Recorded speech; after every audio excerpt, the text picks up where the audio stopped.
Katika eneo la mafunzo ya urubani, labda kabla sijaendelea niseme vizuri, niliweke vizuri ili ndugu waandishi wa habari na Watanzania kwa ujumla mfahamu. Kati ya mafunzo ambayo nilisema yanasimamiwa na kimataifa, yanatakiwa yawe na ubora wa kimataifa, ni mafunzo ya usafiri wa anga. Chuo cha Taifa cha Usafirishaji kinapoanza kutoa mafunzo haya, inatakiwa wale wanaotoka katika haya mafunzo waweze kuajiriwa ndani ya nchi na nje ya nchi. Tofauti na mafunzo mengine ambayo yamkini unaweza ukayatoa ambayo unaangalia soko la Tanzania. Hivyo, haya mafunzo ya urubani, serikali ya awamu ya 6 imekiwezesha chuo cha NIT kukamilisha maandalizi ya utoaji ya mafunzo ya urubani.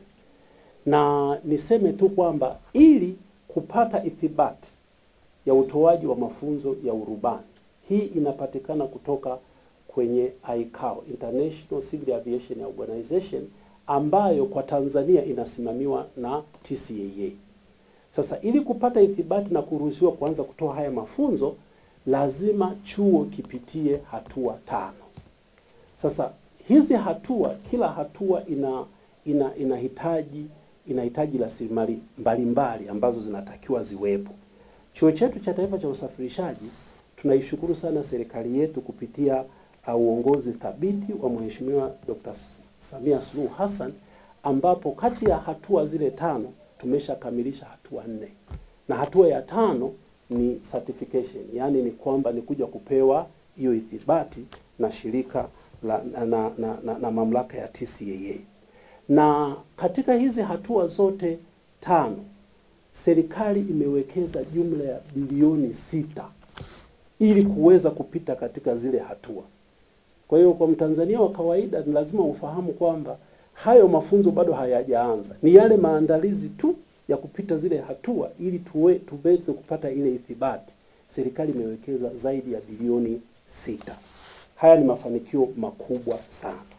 Ndugu waandishi wa habari na Watanzania kwa ujumla, ifahamike kuwa katika nchi kama nchi tumekuwa tukitegemea kwa kiasi kikubwa kupeleka Watanzania kupata mafunzo ya urubani nje ya nchi.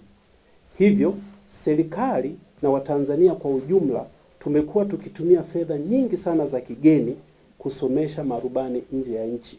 Inawezekana hata humu ndani mzazi ulitamani kumsomesha mtoto wako urubani, lakini imeshindikana kwa sababu ya gharama ya kumpeleka mtoto kwenda kusomea mafunzo haya nje ya nchi. Kwa kuanzisha mafunzo haya hapa nchini kwenye Chuo cha Taifa cha Umma cha Usafirishaji, kutapunguza gharama ya mafunzo haya kwa takribani kuanzia 50% mpaka 60%, ambazo Watanzania wengi wanatumia kupata mafunzo hayo nje ya nchi. Kwanza kwa mafunzo haya hapa nchini kutaokoa fedha za kigeni ambazo zimekuwa zikitumika. Kwa kawaida unapopeleka mtu kusoma nje ya nchi, hutumii fedha za Kitanzania, unatumia dola. Kwa hiyo hizi fedha zimekuwa zikienda nje ya nchi, wakati mafunzo haya yakianza hapa nchini, hizi fedha zitabaki ndani ya nchi. Aidha, kuanza kwa mafunzo haya kutaongeza idadi ya marubani wazawa, hivyo kutapunguza kwa kiasi kikubwa utegemezi wa marubani wa kigeni ambao gharama yake ni kubwa.